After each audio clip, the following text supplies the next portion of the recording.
Shikues të nderuar të emisionit tonë Kandili I Diturisë, mirë se vini në emisionin e radhës ku sonte mysafir si çdo person kemi hoqën Bashkim Aliu, I cili do të na ligjerojë mbi temën besimi fortë reformuese. Unë pra moderatori Shpëtim Qarina ju përshëndes me selamu alaikum wa rahmatullahi wa barakatuhu dhe duke shpresuar që sonte do t'ju kënaqem me atë që hoxha nderuar ka zgjedhur për të ligjëruar.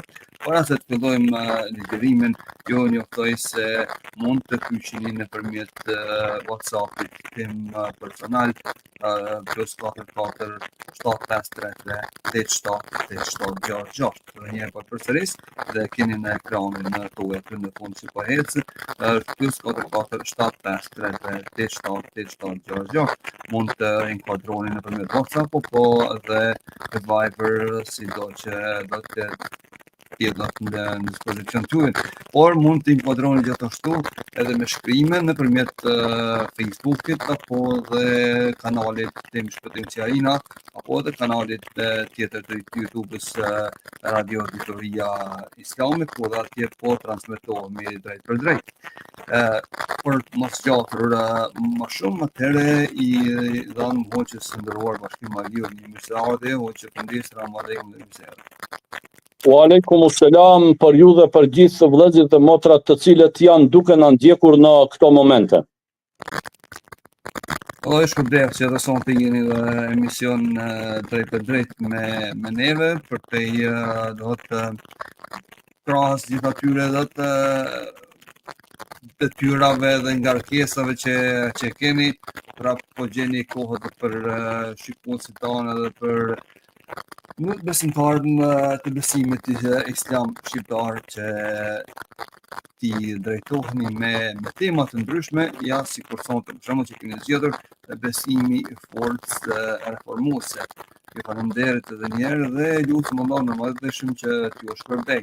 Atëherë pa humbur kohë mund t'ja fillosh ligjërimin tuaj. Allahu ju shpërbej.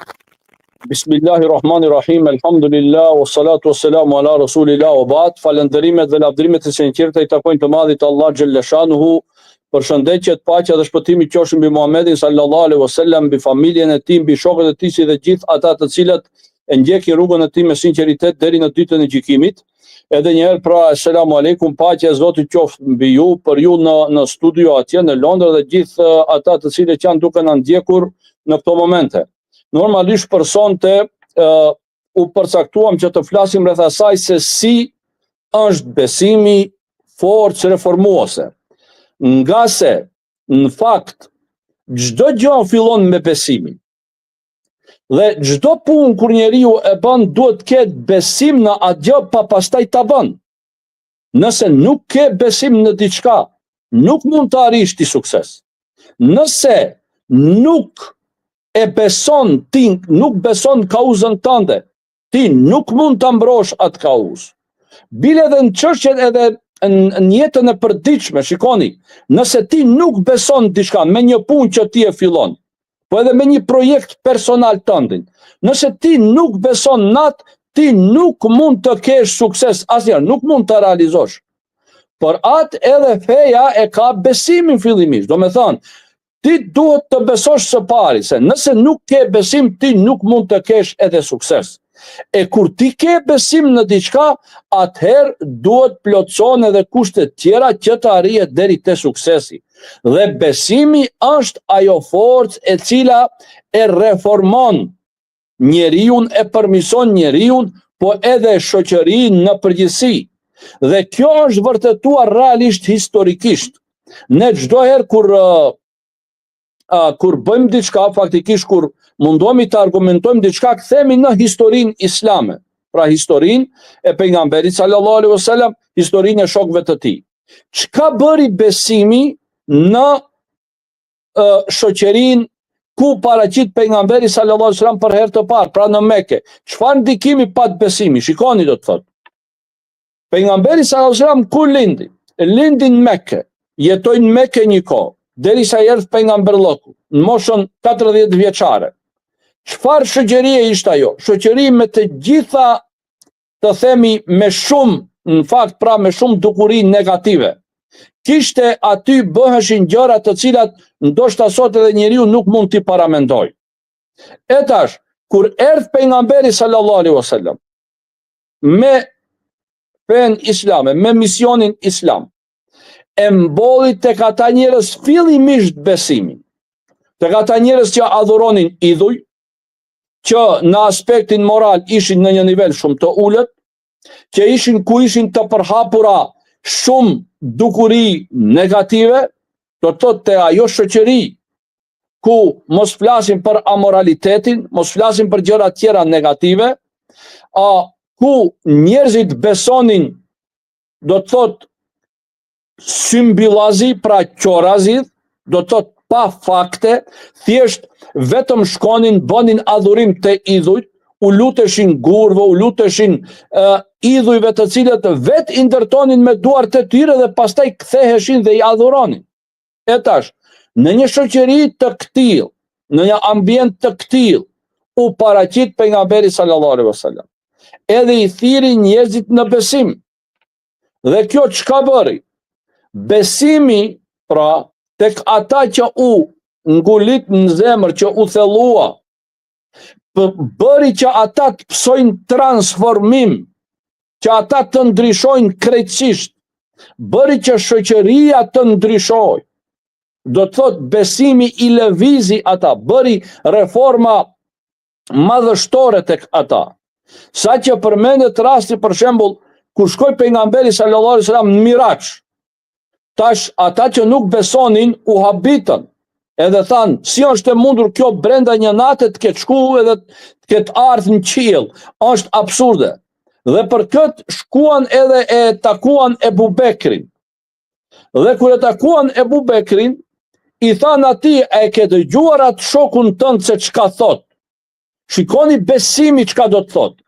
Ebu Bekri çka tha? Nuk tha se ai gënjen, nuk tha se nuk është e vërtet. Vetëm vetëm në fakt konstatoi edhe tha, nëse kjo që thoni ju, pra, është e vërtet se ai e ka thënë, pra nëse shkuarja në Miraç, vërtet Muhamedi sallallahu alaihi wasallam pra e ka thënë këtë, unë i besoj pa problem. Shikoni, do thotë, pa u taku me atë, pa e pyetur atë.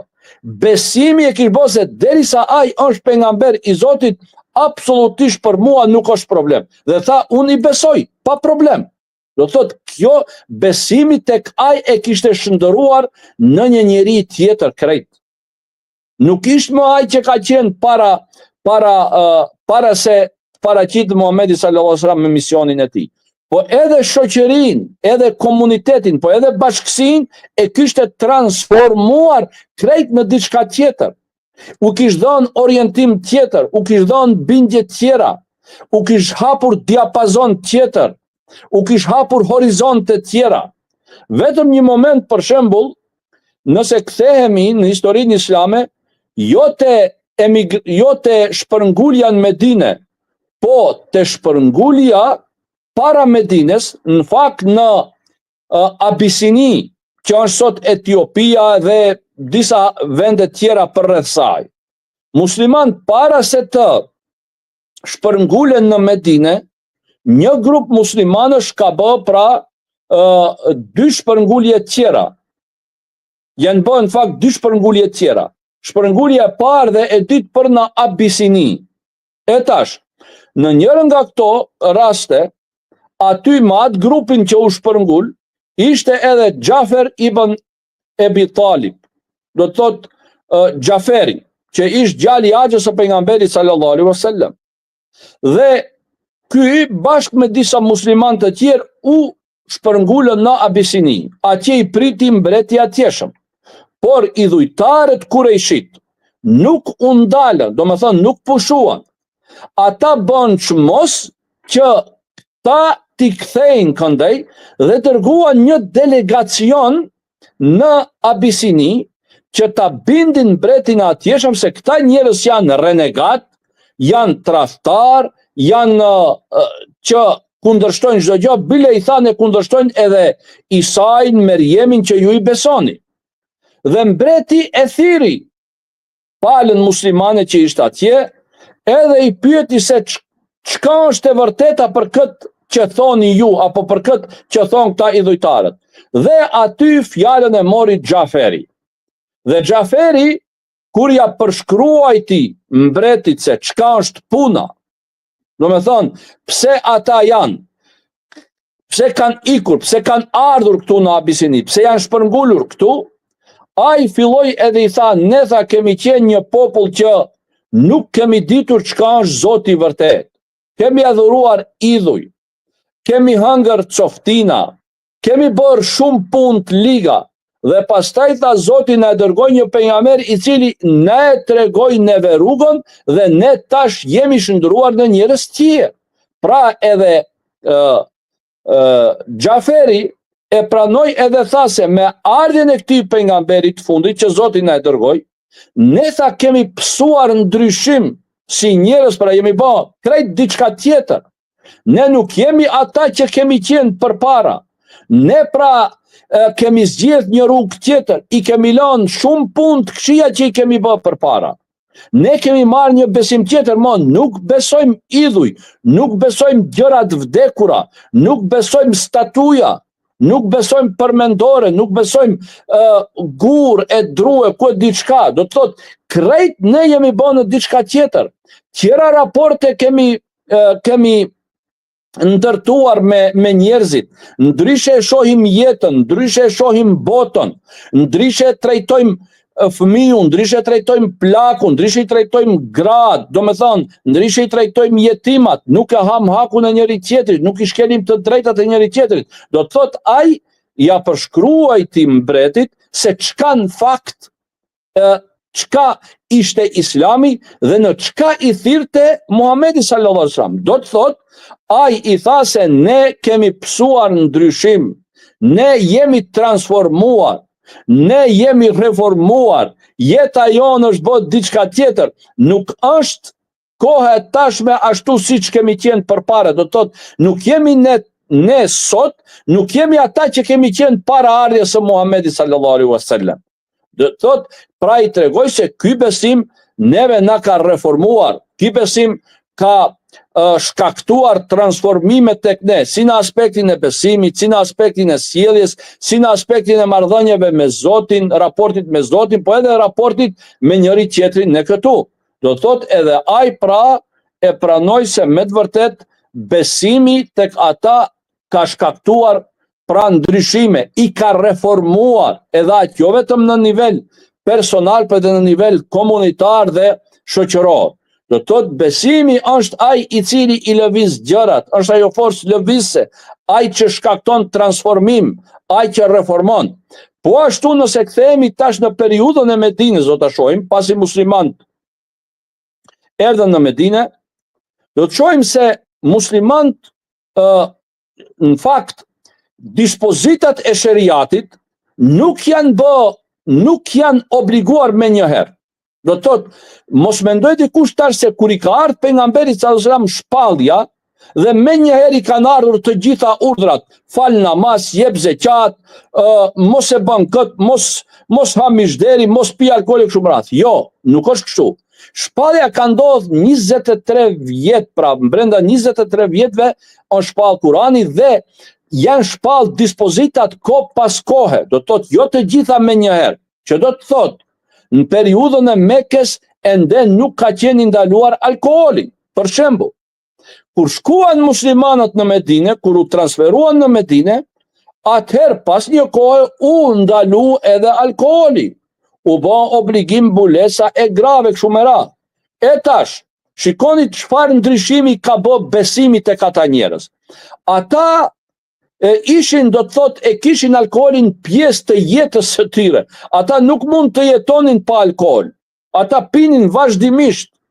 Edhe pse kishin kaluar në Islam, se ende Islami, do të thotë, dispozita e ndalimit të alkoolit ende nuk ishte miratuar. Flitet për fillimet e formimit të komunitetit musliman, fillimet e misionit islam, shpalljes islamit.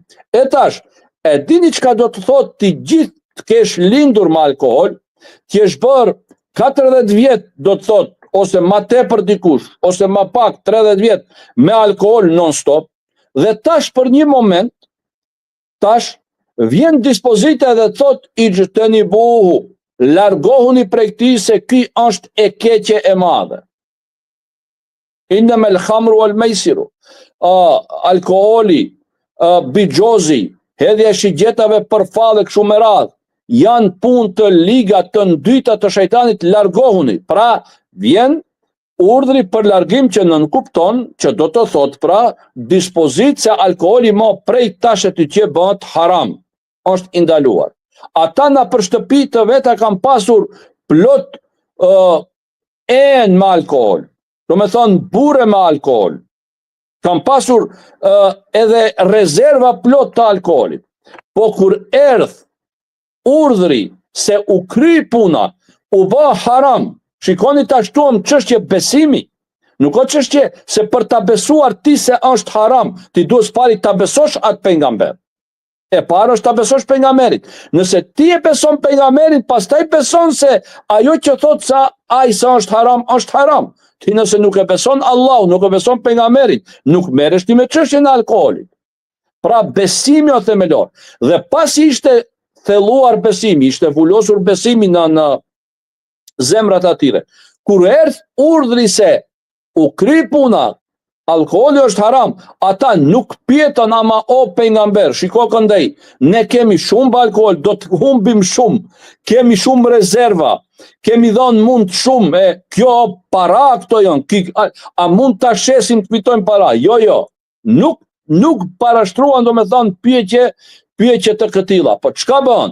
Thanë u kry puna, është haram, dhe me njëherë e ndaluan, me njëherë u larguan dhe krejt çka kishin në shtëpitë e tyre rezervat e alkoolit, sa ata vete bënin, normalisht i derdhën në për rrugë, sa që përmendet në burimet historike se nga alkooli që kanë derdhë në rrugë, do me thënë janë lagur edhe rrugët, si shiu kur bie faktikisht që e lak rrugën, edhe nga alkooli janë lagur rrugët, nga sasia që e kanë derdhë, do thotë nuk e kanë diskutuar, nuk kanë pjetur, nuk e kanë kontestuar, a bën, as bën, a mund ta shesim, a mund përfitojmë diçka, a më kemi humb shumë. Jo, derisa erdh urdhri për ndalim, u kry puna. Kjo çka do të thotë?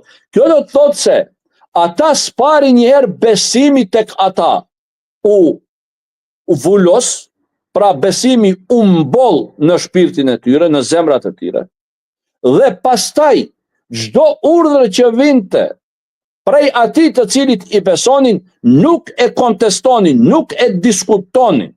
Pra besimi është ajo forcë që i bëri ata t'i nxjerrin prej depove ku i kishin ato enët me alkool, do me thonë ato qypat me alkool, apo ato burët me alkool, çka kishin, dhe të gjithë atë pra ta gjuajnë, ta derdhin se u kry puna, u bë haram.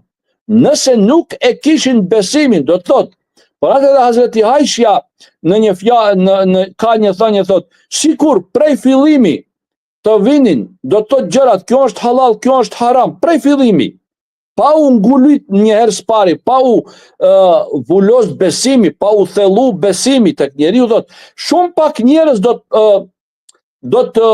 t'i përgjigjeshin Islamit. Do të thotë pse? Sepse nuk e kishin faktikisht besimin të thelluar në zemrat e tyre. Por s'pari u thellua besimi, e pastaj ky besim është ai i cili e bëri reformën, i cili e bëri e transferoi bëri që shoqëria të transformohet, bëri reforma, i bëri njerëzit që krejt ndryshe t'i shohin gjërat, dhe kur t'u vjen urdhri, me njëherë do të thotë t'i përgjigjen urdhërit. Po kjo është sa i përket ndalesa, apo jo, ka edhe shembuj tjerë për sa u përket punëve të mira. Për shembull, çështja e dhënies sadaka kështu me radhë, kur në një luftë, kur u dash përgatitet ushtria për në luftë, shokët e pejgamberit të gjithë vrapuan, njëri tha gjysën e pasurisë, tjetri atë, tjetri këtë. Kur erdhi Abu Bekri, tha ja Abu Bekr, ti çka u ke lënë familje, se pruni shumë për të përgatitur ushtrinë. thonë ua kanë rënë Allahun dhe pejgamberin. Krejt pasurinë e kishte sjell atij. Hazreti Othmani për shembull, do të thotë ka dhënë shumë për përgatitjen njëjtë të muslimanëve për ta mbrojtur Medinën. Do të thotë pasurinë e tij nuk bën të llogari sa jep për kauzën, për ta mbrojtur kauzën e Islamit. Dhe krejt këtë kush e bëri? E bëri besimi. Ai që ka besim e bën këtë. Ai që nuk ka besim nuk e bën këtë. Por atë pra besimi është ajo forcë e cila ka shkaktuar ka shkaktuar transformim, reforma dhe atë shoqëri të atëshme. Nga një shoqëri ignorante, idhujtare, i shëndroi në bartës të civilizimit, i shëndroi në shembull të përparimit, i shëndroi në lëvizjes të kauzave të drejta. Do thotë besimi e bëri këtë. Por atë çdo gjë fillon pra nga besimi. Dhe çdo gjë bazën e ka faktikisht e ka në besim. Një shembull vetëm për shembull se si e ka transformuar një person, një njeri, do ta marrim si shembull, një nga shokët e pejgamberit sallallahu alaihi wasallam. Kjo është një rast shumë interesant. Mus'ab ibn Umairi. Mus'ab ibn Umairi ka qenë një djalë. Do të thotë prindërit nuk kanë pas djalë tjetër, vetëm atë e kanë pasur. Dhe normalisht prindërit edhe ai kanë pasur shumë pasuri, kanë qenë tregtar të mëdhej, dhe ai ka jetuar, do të thotë, me të gjitha të mirat. Kur ka ecur në për rrugët e Mekës, me një fjalë i kanë bërë, si themi ne, ja kanë bërë me gishtë se ky është Mus'abi. Pse? Ati i kanë sjellur, do me thonë, ai ka sjellur parfume prej Persie, që edhe sot shumë njerëz nuk mund ta bëjnë. Do thotë në atë kohë ai për shkak pasurisë së madhe që ka pasur, tesha, parfume prej Persie ka sjellur. Pra paramendoni çfarë jete në atë kohë ai djalë i ri ka qenë, përndryshe ka qenë moshtre, Mus'abi ka pasur. Por kur erdhi pejgamberi sallallahu alaihi wasallam me thirrjen islame, çka ndodhi? Mus'abi kaloi në islam. Ju përgjigj pejgamberi sallallahu alaihi wasallam. Prindrit e tij së pari njëherë menduan se përmes shtypjes financiare do ta bindin ato, po do ta detyrojnë, më mirë thënë, do ta detyrojnë ta lënë islamin. Pra përmes financave, shikoni, kjo element është shumë i rëndësishëm. Edhe sot luhet në botë shumë me çështjen e financave. Shpesh e nënshtrojnë dikë, shpesh e mashtrojnë dikë përmes financave. Do të thotë, problemi financiar është një nga mekanizmat kryesor në luftën e njerëzve, të popujve, të organizatave kështu me radhë. Jepen financa për të vendruar mendjen njerëzve, për të vendruar orientimet njerëzve, për të përhap ideologji shkatruese në për shoqëri. Do të thotë, jepen financa. Edhe sot që shohim lloj-lloj organizate të ndryshme që financojnë qarqe të caktuara, kanë kauz, kanë agent, ata për atë agent i japin ato pare. Dhe në këtë drejtim, pra shikoni, duhet shihen edhe lëvizjet e fundit që ndodhen edhe në Amerikë. Pra me administratën e Trumpit dhe ndihmave që janë dhënë jashtë Amerikës, pra është shumë interesante kjo, se ka ardhur për plasjen pikpamjen qëndrime. Do të thotë ato që janë dhënë, nuk janë dhënë thjesht ndihmë, janë dhënë për një projekt, janë dhënë për projekte të saktuara. Janë dhënë sipas një plani dhe programi të studiuar mirë, që u dash pastaj kur do vjen një palë tjetër apo një president me orientime tjera, ta rishikoj atë se bien ndesh ndoshta me bindjet e atij. Do të thotë edhe në atë kohë, te rasti Mus'ab ibn Umairit, çka ndodhi? Prindërit e tij menduan se përmes shtypjes financiare do ta detyrojnë Mus'abin ta lënë islamin. Mirë, po ata nuk e dinin se kur imani thellohet në zemër të njeriut, nuk ka shtypje tjetër, po nuk ka edhe nxitje tjetër, po nuk ka edhe asnjë mekanizëm tjetër që mund atij që ndron mendjen. Kështu që Musabi nuk ju nënshtrua shtypjes së prindërve, i refuzoi jetën luksoze, e refuzoi parfumin që vinte prej Persie, i refuzoi teshat e shtrenjta, refuzoi çdo gjë pra, por nuk pranoi me asnjë çmim që të kthehet talent Islam. Dhe nga një djalë i ri që ishte simbol i luksit, simbol pra i elegancës në tesha, i jetës luksoze, ai u zhëndrua pra në një besimtar të denj, por që financiarisht psoi. Më nuk e kishte luksin e jetës që kishte pasur më herët. Megjithatë, ai nuk pranoi të dorëzohet, sepse kënaqësia e besimit e kishte transformuar atë në një qenje tjetër, me një fjalë. Kënaqësia e besimit dominonte mbi kënaqësinë e jetës apo të mirave materiale të kësaj bote. Ai pranoi pra të mos jetoj jetë luksoze, por nuk pranoi kurrë të mos jetoj jetë dinjitoze si besimtar, dhe i refuzoi të gjitha. Bile edhe pejgamberi sallallahu alaihi wasallam, para se të shpërngulet ai në Medinë bashkë me disa të tjerë, e dërgoi Musabin në Medinë që t'i mësoj muslimanët, pra t'u mësoj muslimanëve islamin dhe t'u fal po ashtu edhe namazin, dhe ka qenë ambasadori i parë i pejgamberit sallallahu alaihi wasallam në Medinë Musabi. Dhe imagjinoni pra, ky djalosh që ky i ri që ka qenë simboli i këtij luksi kështu me radh, kur ka vdekur apo kur kanë ardhur që ta mbulojnë me qefin, nuk kanë pasur ta mbulojnë. Nëse kur ja kanë mbulu kokën, i kanë ngelur të zbuluara këmbët. Kur ja kanë mbuluar këmbët, i kanë ngelur koka. Kështu që kokën ja kanë mbuluar, e ndërkaq këmbët i kanë vënë diçka barë, që kullosa që mbulojnë me bime kanë mbuluar. Dhe nga një njeri super pasanik, nga një njeri që ka pasur një jetë shumë luksoze, Musab ibn Umairi pra përfundon në këtë formë, por ai përfundon me dinjitet, përfundon si një njeri i cili ka pasur një kauz dhe qëllim jete. Po ai e humbi pasurinë në atë kuptim atë jetën luksoze, por e përfitoi botën tjetër. Po në të njëjtën kohë përfitoi edhe këtë botë, pse dinte se jeta ka kuptim.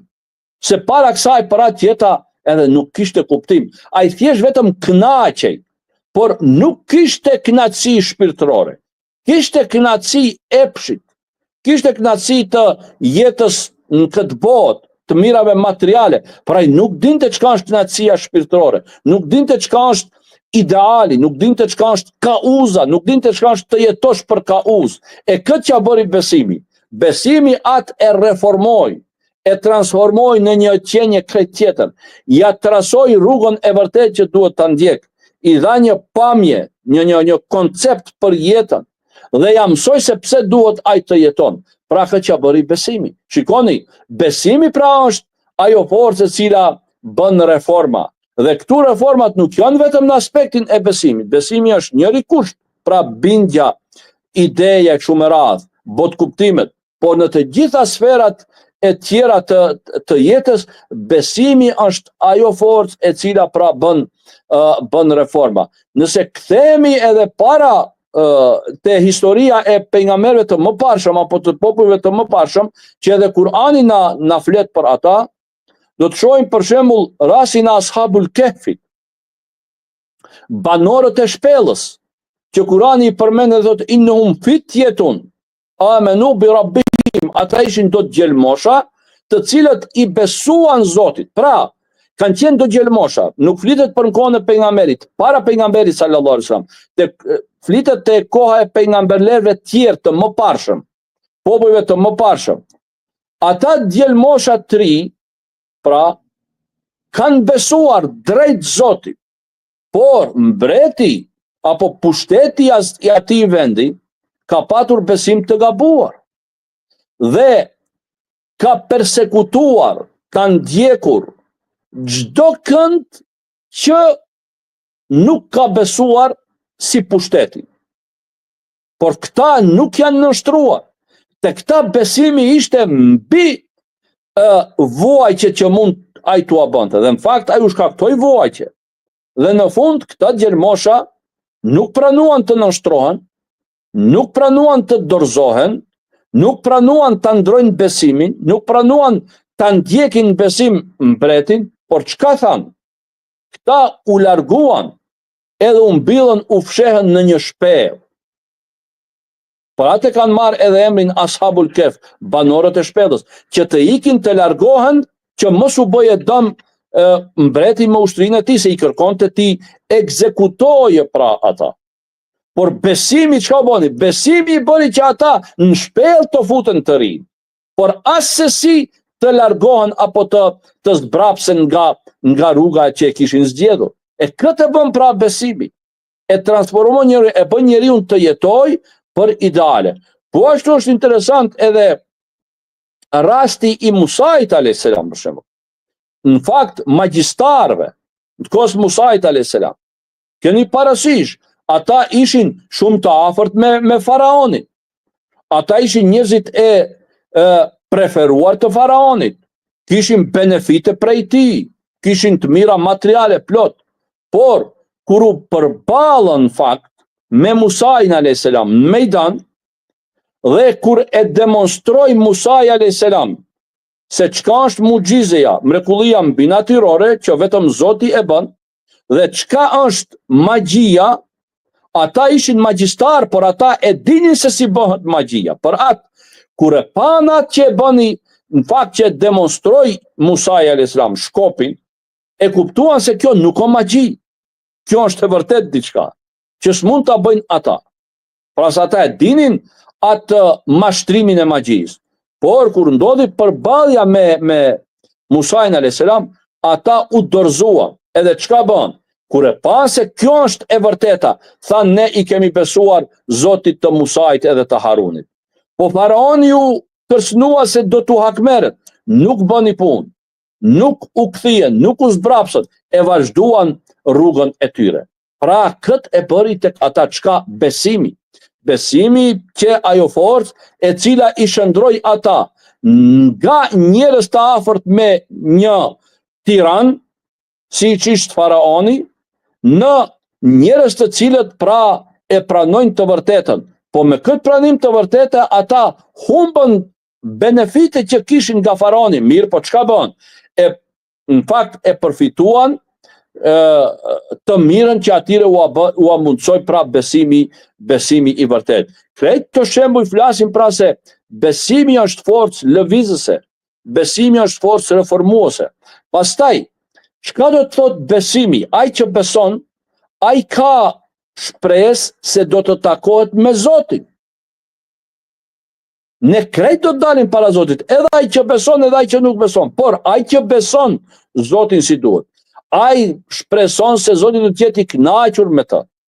Dhe që të jetë Zoti i kënaqur me të, ai duhet të përgatitet për atë gjë. Ai nuk mund të jetojë si njerëzit tjerë. Por atë në këtë rast, pra çka? Në këtë rast, ai i cili beson në takimin me Zotin, ai edhe përgatitet, e përmison veten e vet, bën punë të mira. Pse? Se e pret takimin me Zotin. Nuk është njëjtë dikush që rastësisht do të kaloje, për shembull, një figurë, një president ose një figurë tjetër e njohur, rastësisht do të kaloje dhe ai i cili duhet takohet me atë, ka të aranjuar takim. Normal se ky tjetri, ky diti përgatitet. Kuptoni, përgatitet pra. Edhe ai i cili beson në takimin me Zotin, ai përgatitet. Kjo përgatitje do të thotë çka? Përmirësim i sjelljes së tij, përmirësim i kapacitetit të tij, edhe intelektual, po në të njëjtën kohë edhe kooperues me njerëzit. Pra përmirësim i çdo gjëje që i duhet një personaliteti të shëndosh, që duket me pamjen e tij, me moralin e tij, me sjelljen e tij se vërtet është pra i ngritur edhe i formuar drejt. Por atë besimi si forcë reformuese në këtë drejtim na bën neve pra që duke besuar në takimin me Zotin, ne në këtë botë përmirësohemi. Duke e shpresuar takimin me Zotin, ne gjërat t'i përmirësojmë në këtë botë. Pra shikoni, kur thuhet thjesht besimi, nuk është thjesht një bindje që e ka dikush, por besimi në Islam realisht pra ka reflektim në sferat e jetës, ka një kuptim shumë të madh. Është ai motori, nëse mund ta shprehim ashtu simbolikisht, që i lëviz gjërat, rrotat e jetës së njeriut i vën në lëvizje. Po ashtu, besimi ka të bëjë pra edhe besimin në botën tjetër. Tash, çka do të thot besimi në botën tjetër? Thjeshta do të thot informacion se ka edhe një botë tjetër jashtë kësaj bote? Jo. Nuk është kjo, thjesht vetëm kjo si informacion. Besimi në botën tjetër nënkupton të besosh se ti do të dalish para Zotit dhe do të japësh llogari për atë që e ke bërë në këtë botë. Kjo do të thotë se ne që besojmë në botën tjetër, ne besojmë se do të merremi në llogari dhe do të japim llogari për veprat të cilat i kemi bërë në këtë botë. Përjedhoj besimin këtë rast, neve na bën që ta llogarisim veten tonë para se të na llogarisin me lekët në ditën e gjykimit, para se të dalim na peshohen punët tona. Pra, besimi në botën tjetër ka impakt, ndikim pozitiv në jetën e njeriut në këtë botë. Unë, si besimtar, kur e di se në botën tjetër do të qap llogari para Allahu xhaleshanu, normalisht se do të shoh që ti përmirësoj veprat e mira në këtë botë.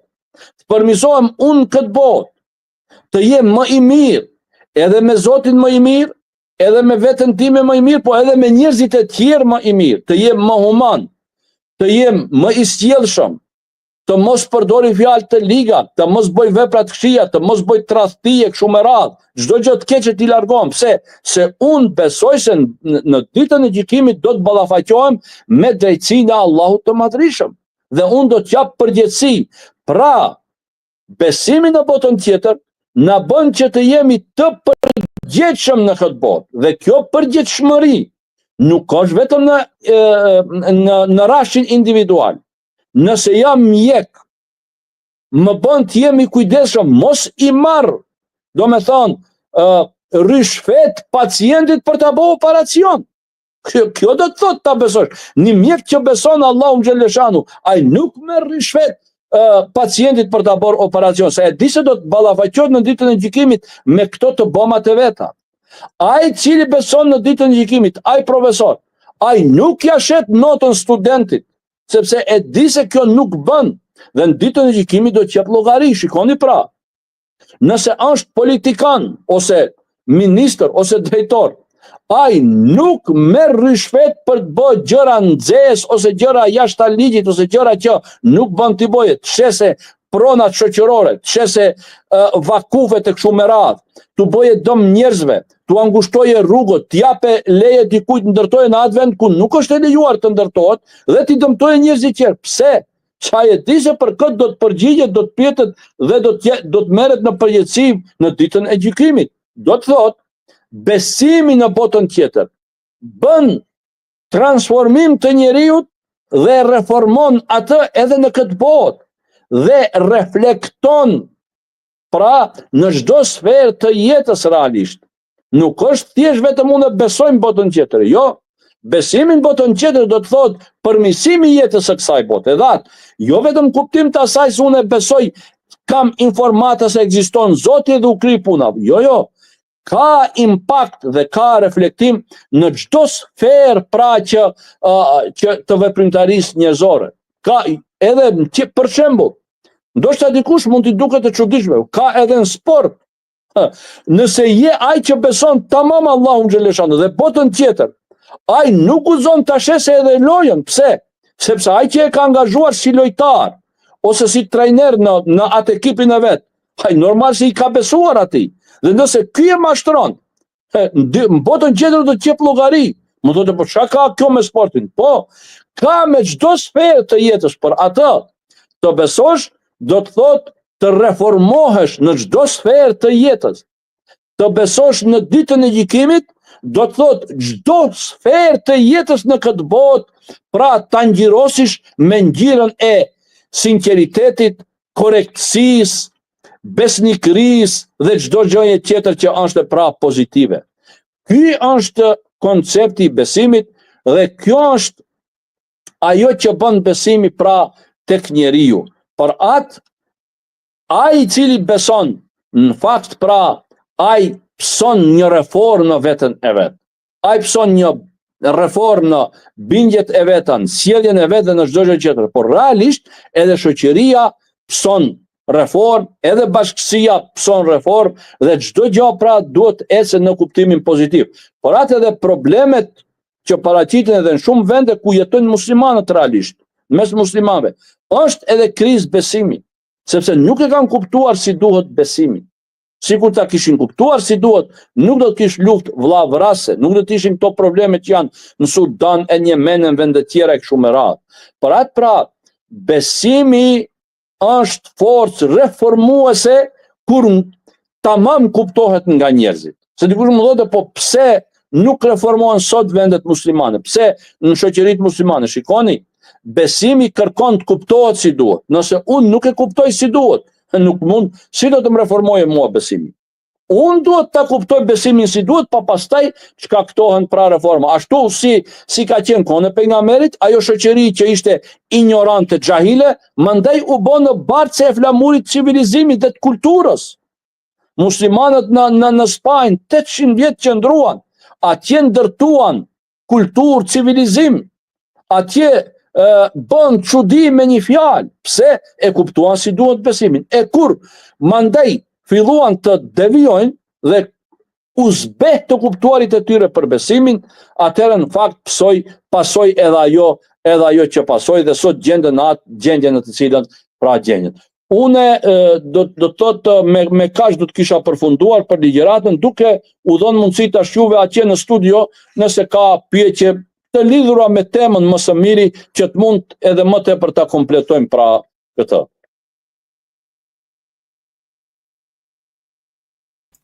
Atëherë, Allah në shpërblef to që nderuar për ligjërimin e kësaj teme dhe mënyrën se si e thure këtë temë.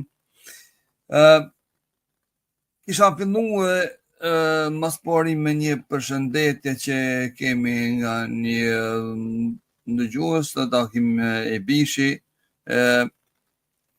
Së pari na ka përshëndetur, siç po shihni këtu në ekran, me asalamu alaikum wa rahmatullah, të nderuam, Allahu ju nderoft në të gjitha aspektet e jetës. Pyetja e tij është çfarë do të thotë musliman? Shikoni, në aspektin terminologjik, pra në terminologjinë fetare, musliman është pjesëtar i fesë islame, personi i cili deklarohet se i takon fesë islame. Ky është musliman. Pra, si nocion teknik, kështu të themi, në terminologjinë fetare. Ndërkaq në aspektin gjuhësor do të thotë njeri i dorëzuar dhe i nënshtruar ndaj Zotit. Pejgamberi sallallahu alaihi wasallam, për shembull, shikoni, kur e ka përshkruar muslimanin thotë kështu: El muslimu, do të thotë muslimani vërtet është ai nga dora dhe gjuha e të cilit janë të sigurt njerëzit e tjerë. Shikoni si e ka definu, përkufizu muslimanin pejgamberi sallallahu alaihi wasallam. Do të thotë me sjellje, me vepra, me karakter, me raportet e tij të mira me njerëzit. Pra thotë musliman është ai nga dora dhe gjuha e të cilit janë të sigurt muslimanët, njerëzit e tjerë në përgjithësi, jo vetëm muslimanët, por gjithë njerëzit në përgjithësi. Atëherë, nderuar doktor Bashkim, Mora përshtypjen gjatë ligjëratës sonte se sikur deshet do të potencojnë, nëse nuk jam gabim, atëherë mund të më korrigjosh. Mora përshtypjen sikur deshet potencosh se besimi është burim energjie dhe ringjalljeje. Si mund ta përkufizojmë këtë forcë të reformuese do të besimit në realitetin e sotëm? Shikoni, po, ajo është e saktë, pikërisht ajo shka desha të them, pra se besimi kur ngulitet, pra kur mbillet tek njeriu, ai shkakton reformë. Si mund ta kuptojmë këtë në kohën tonë? Në kohën tonë këtë e kuptojmë me shembuj konkret të njerëzve të cilët pra e kanë kuptuar drejt besimin. Nga një njeri i cili tërë natën e ka kaluar në për kazino, në për bixhos, në për mbrëmje me alkohol, kur besimi thellohet në zemrën e tij, ai shndrohet në një njeri i cili fal edhe namaz natë. Kjo është. Tjetra, nga një person i cili nuk ka dash t'ia di për askënd, nuk ka njohur askënd, me xhamat e kështu me radhë, kur e kupton besimin, shndrohet një njeri modest, një njeri të afërm, të dashur për gjithë njerëzit, respektuos i të gjithëve. Pra kjo është ajo që ka shkaktuar besimin. Pejgamberi sallallahu alajhi wasallam këtë shpeshherë e ka shpreh me atë se nuk ka thonë nuk është në rrugën tonë, ose nuk është prej nesh. Kush? Thot ai në një hadith thot kështu, ai i cili nuk i respekton pleqët tanë, të moshuarit tanë, dhe nuk i mëshiron të rit tanë apo fëmijët tanë, ai nuk është prej nesh. Pra besimi këtë e bën. Kur të thellohet tek njeriu besimi, e mëshiron fëmijën, e respekton të moshuarin, do të thotë është produktiv. Dhe kjo shihet në raste konkrete të personave të cilët janë njohur njerëz si jo besimtar ose si besimtar të dobët, jo praktikues më mirë thënë, edhe pastaj kanë filluar ta praktikojnë që përmes asaj praktike ti e kupton se besimi ka ndikuar tek ai dhe ka shkaktuar këtë ndryshim nga një figurë apo personalitet ndryshe që ka qenë dje në një personalitet ndryshe që është sot. A mund të thuash domosdoshmë se reformat të qëndrueshme vinë vetëm nga besimi apo mund të thuash se në përgjithësi parimisht vinë nga besimi? Shikoni, ne këtu themi se besimi është burim reforme, besimi çon në reformë, por nuk themi se çdo reformë bëhet nga besimi, përbohet nga besimi apo mbaret nga besimi, kuptoni? Kjo ajo që duhet ta dallojmë këtu është pra.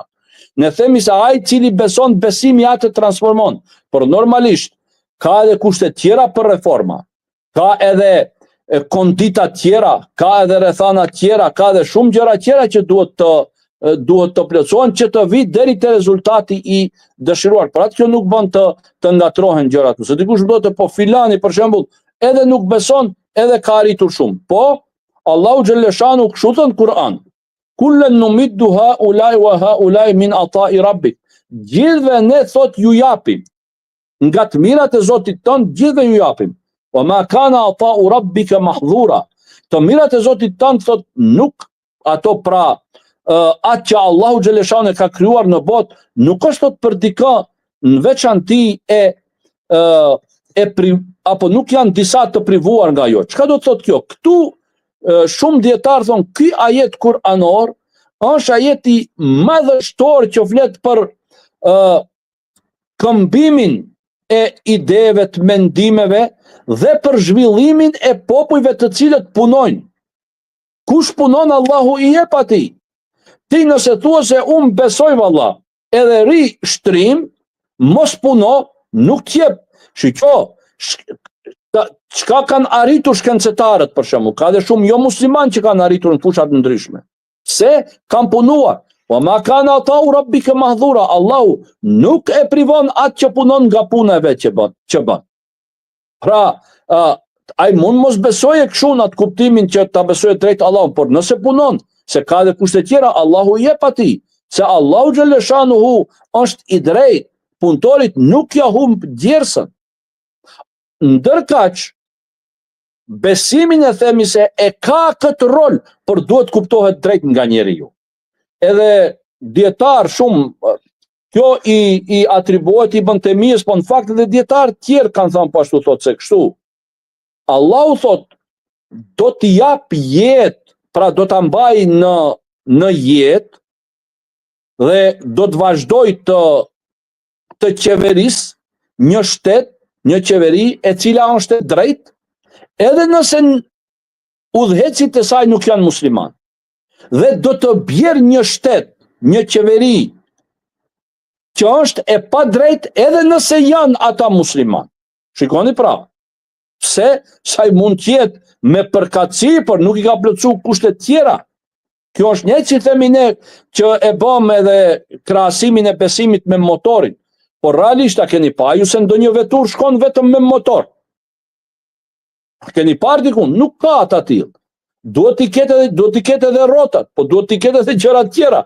Kur është ftohet bile edhe xhamat duhet t'i ketë, do të thotë çdo gjë tjetër, edhe ngrohtësi, se kur është shumë ftohet ti le ta ketë ajo motorin, po ti s'mund dalish më atë jashtë. E kështu me radhë. Pra, besimi është ajo forcë, por duhet kuptohet drejt dhe duhet po ashtu të plotësohen edhe kushtet e tjera. Për një reformator,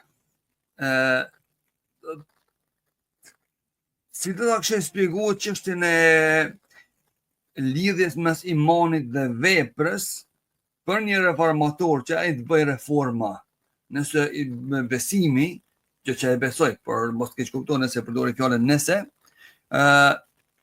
nëse besimi është burim i forcës reformuese, atëherë cila është lidhja mes imanit, domethënë besimit të tij dhe veprave të tij që ai mund të bëhet një reformator. Po shikoni, nëse ai e kupton besimin si duhet, kjo do të thotë se ai ndjehet përgjegjës për veprat e veta para Zotit.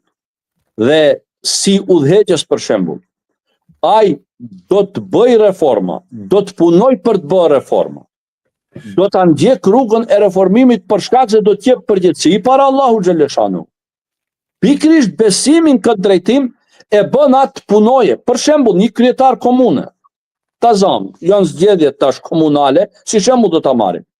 Nëse ai është besimtar, ai nuk e le bërllokun në për qytet të jetë gjithandaj i shpërndar. Pse?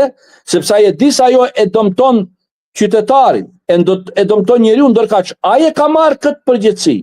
Dhe pejgamberi sallallahu alajhi wasallam ka thënë, çdo kush prej jush është bari, çoban, dhe çdo kush prej jush është përgjegjës për kopen e tij. Në mënyrë simbolike ka thënë, do të thotë, për atë punë që e ke marrë ti do të përgjigjesh. Ky që ka besim, normalisht se besimi e çon atë që ti kryej punët, mos i lënë pas dore se do të përgjigjet para Allahut, pse e ke marrë diçka që nuk i del Zot. Kuptoni? Mirë po, nuk do të thotë se ai që nuk beson, për shembull, por që është i ndërgjegjshëm, e kupton përgjegjësinë që ka saj, edhe ai nuk e pastron Tazam përllokun nga rrugët. Jo, ajo nuk do të thotë. Ne tash flasim kontekst se besimi si ndikon te këto. Po, besimi në këtë formë ndikon tek ai të bëjë reforma. Pse? Se e lidh me përgjegjësinë që e ka para Zotit. Në këtë drejtim, pra, ai do të punoje, ai do të angazhohet. Pse? Se për çdo ditë apo për çdo çast që e kalon në atë funksion, në atë pozitë që e ka, ai do të jep llogari para Allahu xhaleshanu. Dhe pikërisht kjo bindje, ky besim e bën atë që ai ta jep mundin e vet. Se ndonjëherë s'mund të arrihen të gjitha, por mjafton që unë nuk i kam neglizhuar obligimet. E kam dhënë mundin tim, e kam dhënë kontributin tim, edhe kjo e bën që të mendoje vazhdimisht për të mirën e popullit. Si ka thënë Hazreti Omeri, po kjo disa herë i atribuohet edhe Omeri ibn Abdulazizit, në fakt pra thot, do të përgjigjem edhe për një deve nëse e them këmbën dikun atje Kajraku, pse unë nuk ja kam rregulluar rrugën. Kjo pra është besimi, si ndikon besimi në reformë. çfarë ndodh për shembull ta njerit të cilit i dobësohet imani. A bie këtu edhe procesi i të reformës? Nëse dobësohet imani, a nën kupton kjo që edhe procesi i reformës gjithashtu bie, gjë që po shifet sot për shembull se siç po shifet domthonë gjendja si që është të gjithë ulemat po thrasin në ngritje të besimit, sepse po thonë se na kanë ardhur këto sfida sepse imani jon është rapa, ka kapsuar një ramje. Shikoni nga ky kënd, pra nga kjo perspektiv, është e saktë se atij që i dobësohet besimi, i dobësohet edhe shtytja reformuese që vjen nga besimi. Por nëse ai ka burime tjera të shtytjeve, realisht, ai këto mund t'i bëj edhe nga motive tjera, kuptoni? Nga përgjegjësia e tij, vetdia e tij, ndërgjegjja kështu me radhë. Por ne tash flasim besimi, dobësimi i besimit nga kjo perspektiv, pra, do të thotë edhe dobësim i reformës. Ai i cili tazam e merr një pozitë, edhe fillon pozita ta mundë atë, ta futen dorë atë, jo ai ta futen dorë pozitën, në atë kuptim ta përdore pozitën, po pozita e përdor atë, ai çka i ndodh atij? Ai edhe në aspektin e parimeve islame apo dispozitave islame apo obligimeve islame i neglizhon, namazit, zeqat e kështu me radhë, po edhe në të njëjtën kohë obligimeve ndaj njerëzve i neglizhon, korrupsion bën, dhe këtë këto i bën se jashtë dobësu besimi. Sikur ta kish pas besimin si duhet, nuk e bën të një gjë të tillë. Pra nga kjo perspektiv, kur dobësohet besimi, mandej pasojnë edhe dukuri tjera negative. Si mund do të kultivohet besimi në kohën moderne kur njeriu përballet më shumë domthonë kriza identiteti, më shumë sfida të ndryshme, materializmi dhe shpërqendrimi. Shikoni, ajo që ka këtë formula e kësaj është ajo që ka thënë pejgamberi sallallahu alajhi wasallam. Fa alam annahu la ilaha illallah. Dije se nuk ka asgjë tjetër përveç Allahut. Dije. Pra dija, mësimi, leximi,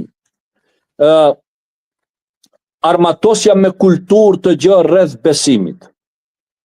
Vetëm këtë mënyrë njeriu do të arrihet, do të thotë, në këto stade. Tash është në pyetje, sa ne mësojmë për besimin, sa ne gjurmojmë për besimin, sa ne dëshirojmë të dijmë me një fjalë për besimin. Pa dije është problem. Tu nuk kuptohet dija akademike, se dikush mund të thotë, more ka njerëz analfabet, po janë besimtar të mirë. Jo, nuk mendohet tu aspekti akademik. Edhe pse edhe ai ka ndikimin e vet, për shembull, një shkencetar që mbrin shumë, ai kur futet në çështjen e besimit edhe argumente bie shumë, për shembull, por këtu nuk kupton ta dish besimin, ta kuptosh besimin si duhet. E për të pra, kjo arrihet pra duke e kuptuar sakt konceptin e besimit, duke lexuar për të, duke mësuar, ose duke dëgjuar, duke konsultuar me njerëz që e dinë se çka është në fakt besimi. Ju ftoj dhe ju të tjerëve që po na ndëgjoni ose të inkuadroni nëpërmjet numrit tim siç po shihni edhe këtu në ekran +447 533 878 në Viber, në WhatsApp ose edhe nëpërmjet Messengerit tim. Mirë, po mund të shkruani edhe nëpërmjet Facebookut, ku aty jemi live. Mund të shkruani pyetjet juaja, por edhe ju që jeni në TikTok këtu mund të shkruani pyetjet juaja lidhur me temën besimi forcë reformuese. Mundësisht ju kisha kërkuar që pyetjet të jenë lidhur me temën, mirë, po nuk e përjashtoj mundësinë që ndonjëherë të marrim edhe disa pyetje jashtë temës. Pra që edhe ju që jeni në TikTok këtu për momentin mund shkruani pyetjet e juaja pa problem. Atëherë ne po shkojmë edhe me pyetjen e radhë që unë po i reformoj, po i formoj ashtu, do thotë, përderisa ti po legjeron edhe ndërkohë po nxjerr një pyetje prej asaj që po ligjeron edhe ti hoq i nderuar. Do të në përvojën tuaj, domthon si një edukator apo një lloj mësuesi si imam që je apo një faktor do të në shoqëri. Cili është faktori më i fortë që ringjall besimin tek një individ? Shikoni, njeriu pa i ditur gjërat nuk mund ta njohë edhe besimin. Do të thonë, njohja, dija, thellimi në gjëra e bën vetën që njeriu ta njeh edhe besimin. Pa u bë kjo nuk arrihet. Por tërë këto pastaj e vulos faktikisht zemra. Për atë edhe themi i ka hir apo jo është vulosur besimi në zemër. Do thotë edhe aspekti emocional, nëse mund ta themi ashtu, po së pari njëherë njohja e drejt e besimit. Dhe pastaj pra vërtetimi i kësaj me zemër. Atëherë kur do të vulosen këto di elemente do të bashkohen, atëherë mund të themi se kemi besim si duhet. Pa u bë këto di elemente të rëndësishme, edhe besimi pra nuk mund të themi se ka një perspektivë. Pse? Se shikoni, ka shumë të zëm orientalistët që studiojnë edhe akaidin, që shkencën mbi besimin, kuptoni? Dhe ai mund të flet për Gazaliun, mund të flet për Mutezilet, mund të flet për Esh'arit, Maturidit e kështu me radhë, dallimet e tyre, por edhe thotë se nuk janë besimtar. Sepse ai informata ka marrë, por nuk janë vulosur këto në zemrën e tij. Pra duhet të di këto elemente të bashkohen për të pasur besim konstruktiv dhe besim që themi ne se ka forcë reformuese. Sprovat, a janë pastrim i shpirtit, pyet një prej ndëgjuesve? Po, ashtu është, ka thënë pejgamberi sallallahu alajhi wasallam, se njerëzit të cilët më së tepërmi janë sprovuar kanë qenë pejgamberët. Dhe pastaj varësisht pse e ka besimin, aq edhe sprovohet njeriu. Kështu duhet të kuptohen sprovat, si test për fuqinë e besimit dhe pastrimin e njeriut, po ashtu dhe prej mëkateve. Një pyetje që kjo ndoshta do t'i prek pak zëdhata të cilët e mënjanojnë çështjen e besimit, duke do të cituar se nuk kemi nevojë për besim. Pyetja është ata mund të kemi reformë shoqërore pa reformë shpirtërore. Shikoni, çështja e reformës është një nocion shumë i gjarë. Dhe nuk mund ne bashkë ta kufizojmë kështu edhe përgjigja tjetë po jo, se do të gabonim. Por ne themi se kjo është një proces. Reforma dhe mbaret çfarë nënkuptohet me reforma. Tash, çdo gjë fillon të ajo shpirtërorja ose të edukata, që themi. Ne mund edhe të bëjmë reforma në letër, mund kemi një orientim pro reformë, por derisa nuk kemi të edukuar breza për atëherë ato reforma pikpjekje sa mund të jenë efektive. Këtë do ta ilustrojmë me një shembull. Thuhet se kur e kanë ndërtuar kinezët murin kines, normalisht kanë vënë edhe rojtar në mur, në disa pjesë të murit ku ka pasur dyre kështu me radhë. Dhe pa armiqet e tyre, pra palët tjera që kanë qenë të interesuar të futen brenda, e kanë parë janë gjetur para këtij muri shumë të madh. S'kan pasur metodë si të futen. Do të thotë as fizikisht s'kan mundur të futen. As me armatim nuk kanë mundur të bëjnë gjë, se aq mund të arrije një shigjet ose mjetët që i kanë pasur atëherë. Mirë, po çka kanë bërë? Këta i kanë korruptuar rojtarët që kanë qenë tek muri. Dhe u kanë hapur dyert dhe janë futur brenda dhe pastaj atje kanë arritur do të thotë të bëjnë kërdi. Çka do të thotë ky shembull? Ata kinezët faktikisht e kanë ndërtuar murin, kanë bërë mund të themi kështu një reformë këtë drejtim, por nuk i kanë ndërtuar ata të cilët i kanë ruajtur dyert të muri. Ky është problemi, nuk i kanë edukuar.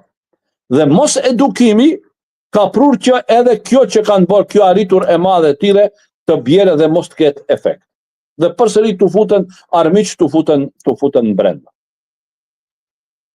Shkojmë me pyetjen e radhës Andi nga TikToku na pyet të qysh e dallon sprovën prej dënimit.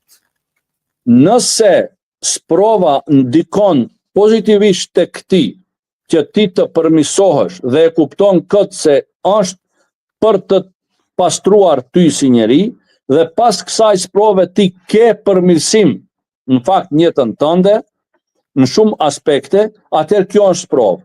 Por nëse kjo që të ka ndodhur ndikon negativisht tek ti, të largon nga rruga e Zotit, ti ndron mendimet, bën ta fajsosh edhe Zotin, Zot na ruaj, atëherë kjo tregon se ka qenë dënim. Allah e shpërblet. Shkojmë me pyetjen e radhës, që ndërruar, si mund të shndrohet besimi në forcë, në reale për ndryshim social, jo vetëm në nivelin teorik, por edhe në ato praktik. Po pikrisht kjo është ajo që ka thënë pejgamberi sallallahu alajhi wasallam, besimtar musliman i vërtet është ai nga dora dhe gjuha të cilit janë të qerët, sigurt qerët, do të thotë atë që e kemi ne në teori, nuk mund ne ta provojmë, si do ta provojsh për shembull, si do të thuash ti se unë jam besimtar i mirë, si? Kjo varet nga ajo që zbatohet në praktik. Do të thotë për ta vërtetu besimin tënd ti duhet sjelljen tënde, karakterin tënd dhe çdo punë tjetër në jetën e përditshme ta përmirësosh. Atëherë themi se ti je njeri me besim të mirë. Por nëse ti thua kështu deklarativisht si është zanat të shumë njerëz tonë, unë zemrën e kam mirë, sjellja e tij është e zero në shumë aspekte, atëherë kjo flet se ka defekt aty. Pra, sjellja jote në shoqëri, veprimet tua për të mirën e shoqërisë, janë një lloj kriteri për ta parë se në çfarë niveli të besimit je ti. Në bazë të karrierës tonë dhe përvojës tonë që ke hoxhëndruar, të cilat janë shenjat që tregojnë se një shoqëri po e humb rolin e reformues të besimit? Shikoni, kur fillojnë të paraqiten dukuritë negative në një shoqëri, kur fillojnë të paraqiten divergjenca në një shoqëri, kur fillojnë gjërat të kthehen mbrapsht, kur fillojnë të vlerësohen të këqijat si të mira dhe të mirat si prapambeturi, kur fillojnë të japin pozitë atij që nuk e meriton, kur fillojnë ta marrin si shembull atë i cili është i dal prej rruge, i devijuar, atëherë këto janë disa nga simptomet, pra se kemi të bëjmë me prapambetje të një shoqërie dhe fillim apo hapje të derës së mbrapsht me një fjalë për këtë shoqëri. Allah shpërblet. Spari do të pyes si je me energjinë në telefon, edhe sa okay. Ja, ajo është problemi, po. Se dhe të kemi edhe disa pyetje, por unë inkurajoj domethënë këta TikToku që në panel, nëse kanë dikush prej vetyre ndonjë pyetje, atëherë mund t'ja bëjnë hoxhës ndëruar pra Bashkim Aliut në lidhur me temën, mund si është pyetje të jenë sa më shumë lidhur me temën si besimi forcë reformuese. Nëse dikush dëshiron do të inkuadrohet drejt për drejt, mund t'i bëjmë pyetje hoxhës, atëherë dikush për juve në panel hapni mikrofonin nëse dëshironi të keni ndonjë pyetje, apo do të vazhdojmë edhe me pyetje tjera me shkrim që kemi. Po besoj se jo edhe shumë se nuk jemi bashkë. Po, Shevkat, apo dëgjon? Po, ndëgjoj. Selam aleikum, së pika parë. Ndoshta është e gjatë dallimi me Sahih Buharit dhe Sahih Muslim. Dallimin mes Sahih Buharit dhe Sahih Muslimit, cilat janë dallimet mes tyre? Shikoni, çështja e dallimeve në mes sahiheve në fakt ka të bëjë me kriteret të cilat i kanë përdorur këta dietarë. Vetëm kjo është dallimi, domethënë. Po jo vetëm mes tyre, po edhe tjerëve. Faktikisht të dytë i kanë marrë vetëm hadithet e sakta.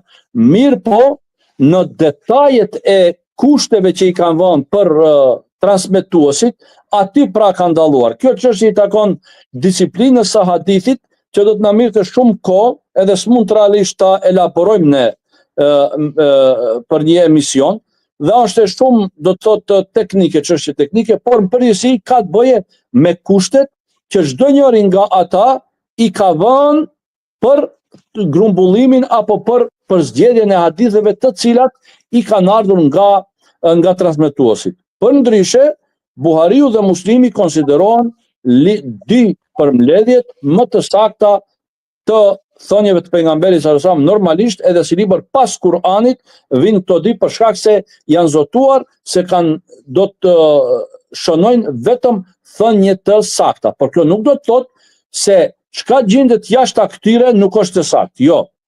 Por kriteret ta që i kanë vu kritere shumë trepta, edhe shumë hadithe që edhe pse kanë qenë të sakta, kanë ngelur realisht jashtë këtyre, pse nuk i kanë plotësu kriteret e këtyre që i kanë vu për transmetuesit. Shkurtimisht pra ka të bëje me kriteret që i kanë vënë. Ky është dallimi vetëm mes këtyre dy.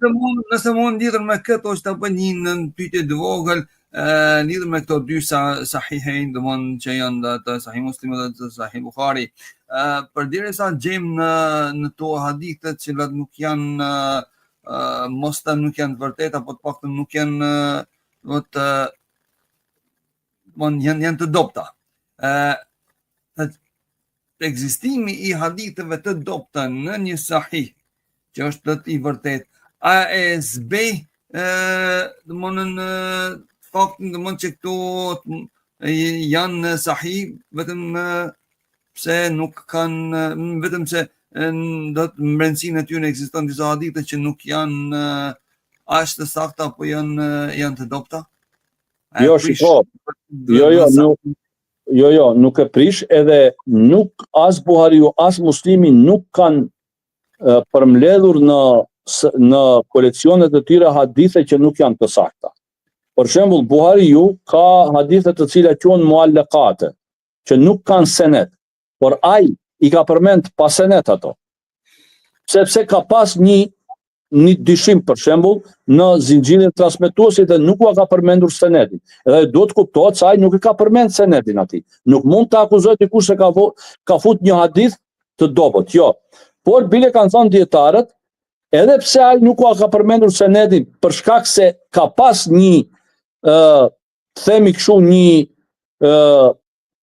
dyshim apo diçka nuk është plotësuar sipas kritereve të tij. Megjithatë, teksti i atij hadithit është vërtetuar përmes rrugëve të tjera.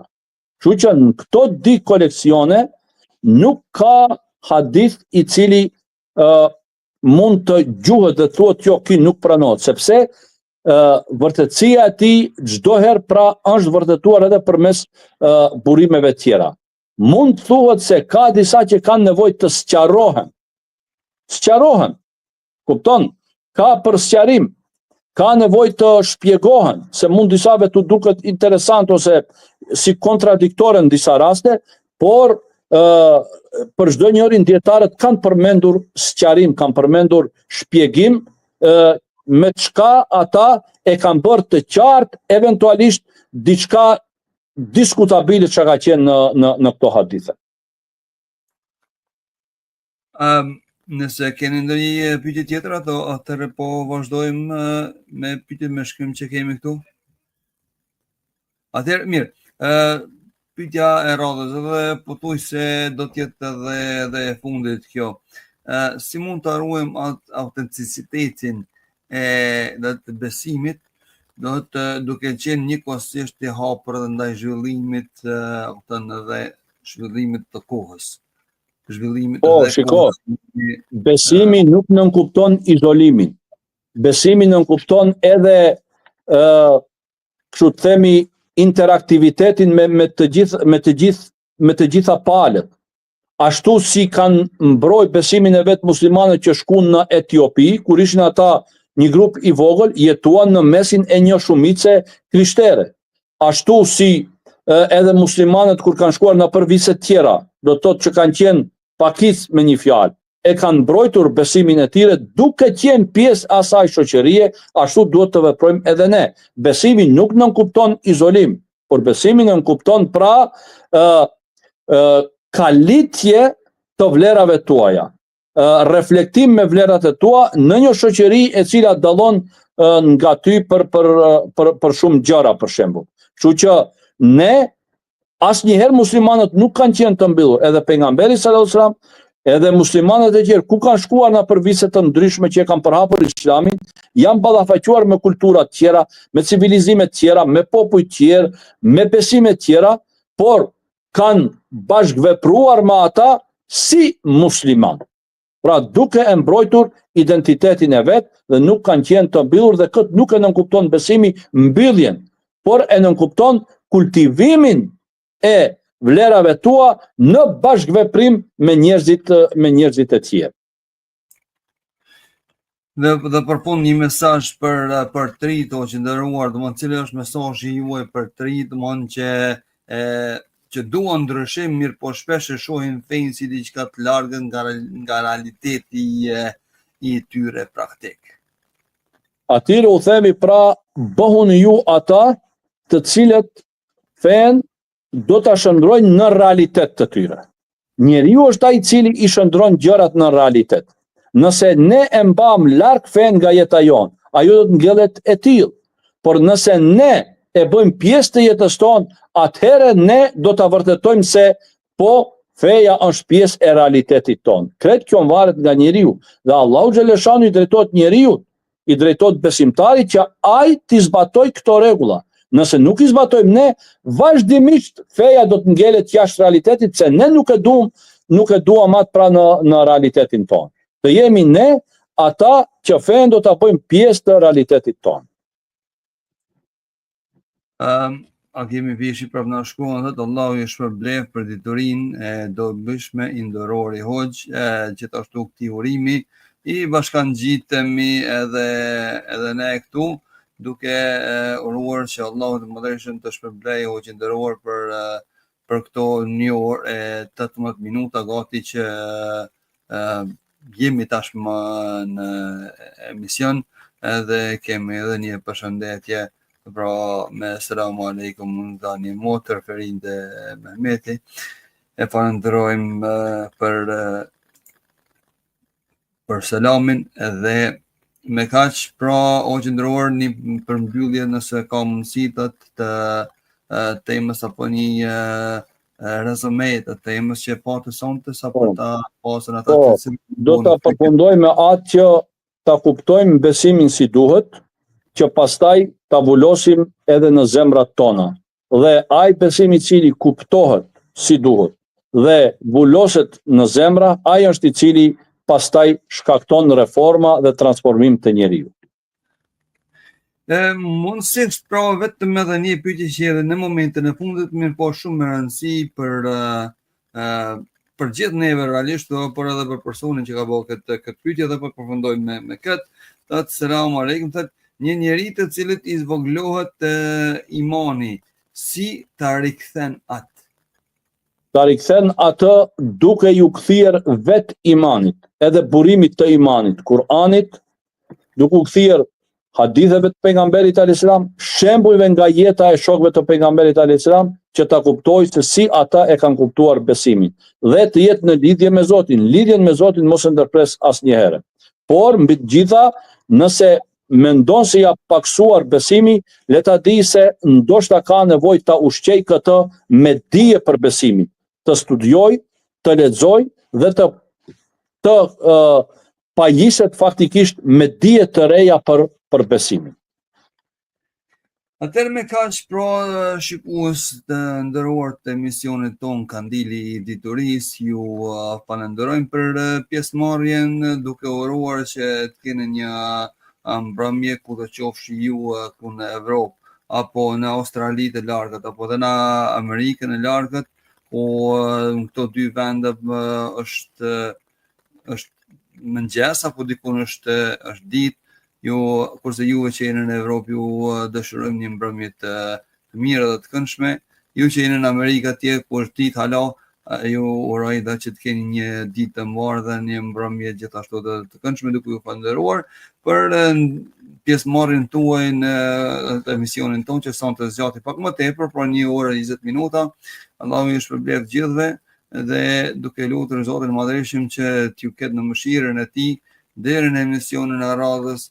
Ju lem me përshëndetjen islame, assalamu alaikum wa rahmatullahi wa barakatuh. Wa alaikum assalam për ju dhe gjithë ata të cilët na ndjekin.